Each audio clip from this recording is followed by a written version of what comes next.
a little prelude. Obviously, as you know, it's illegal for me not to mention that you and President of the UFC, Dana White, have a contentious relationship. I thought this was a friendly show. I thought it was all positive. No, I'm not going to make you tell the whole story. Just to suffice it to say, how many times do you think you told that story? Oh, Jesus. So many times. Yeah. And the best is when someone just asked me this very, very recently, and they're like, so, I hate to ask, but what's like the real reason why? I'm like, there is no fucking real reason, all right? I've told the story 1,000 times. Go read about it. It's dumb. It's ridiculous. There is no reason. He doesn't like me. I'm a journalist. He's a promoter. Just ask, anyone who covers Donald Trump why he doesn't like. There is no reason. It's nonsensical, all right? That's it.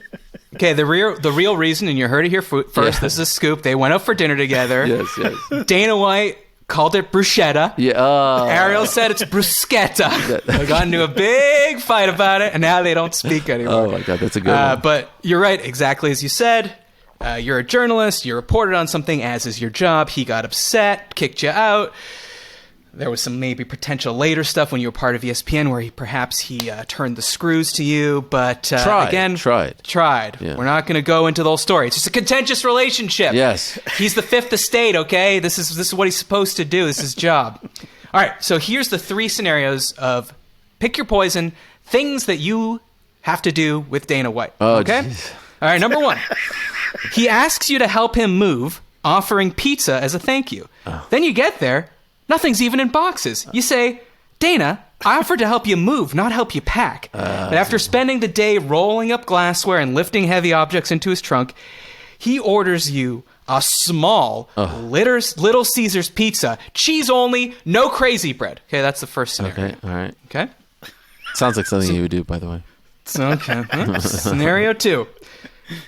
You take an 8-hour road trip with Dana White where he won't let you stop to pee or get snacks because he, quote, wants to make good time. Later, you ask him for a sip of his Gatorade, and he says, that's not Gatorade. Okay? Oh, God. I would never ask him for a sip of his Gatorade. There's a lot of germs. But okay. Yeah. And you don't have control of the aux cord. Even though he's driving, he's insisting on picking the music. Okay, so that's option probably 2. Like some new metal stuff. Oh, it's Stained. It's Papa Roach. Korn. It's all the classics. Yeah. All right, option number 3. He offers to come to your house and give you a sincere apology. But when he gets there, he refuses to take his shoes off, and it's been raining outside. And raining. And it's raining. And then he says, you know what? I just got off a flight. I'm really tired. So before we get into the heavy conversation, is it cool if I take a quick cat nap on your bed? On my bed? With my street clothes on, over the duvet. He's not under the duvet, but his street clothes will be on. Okay, so those are your 3 options. We're talking street clothes. We're talking plain clothes too. Next level germs. Oh, like when I come home from the airport, everything's coming off. Well, I don't know. They say that the HVAC in a plane, there's no safer place. Yeah, that's what they told us. Yeah, that's what they told us. Do you want a quick recap? So you're helping him move. He didn't even pack everything up, and he got you the shittiest pizza possible. You're on an 8-hour road trip. He won't stop to pee or get snacks, and he's peeing in a Gatorade bottle, and you can't pick the music.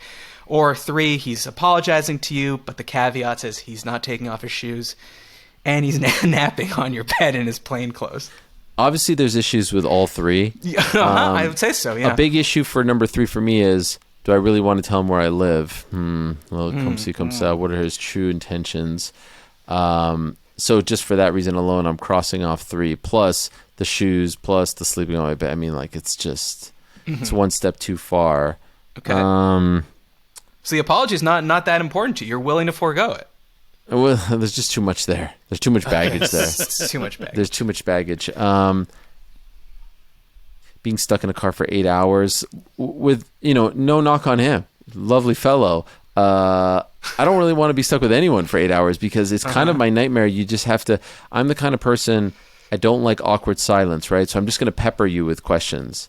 And by the way, that's not what I did when I came on here, because I did pepper you guys with questions. So I don't want you to think that I felt awkward, but I did pepper you because I tend to do that. Have you ever seen Home Alone, that scene where the kid is like, does this have 4-wheel drive? Does this have automatic brakes? Does it snow in Paris? My friends used to say that I was that kid. because I would just ask a million questions. I don't know, kid, hit the road. So I don't really want to be in a car with one person. There needs to be like a third person there to break it up. Okay, I can give you Joe Rogan. I mean, also not the biggest fan of mine. I'm leaning towards number one for this reason and this reason only. I could pack it, and some might say, you know, maybe I can get a little W here and a W there if I'm not packing the fine china in the best way possible. You know, it's once it goes in the box, it's on you. It's not on me. Right. You know what I mean? Take my pizza, go home a few hours later.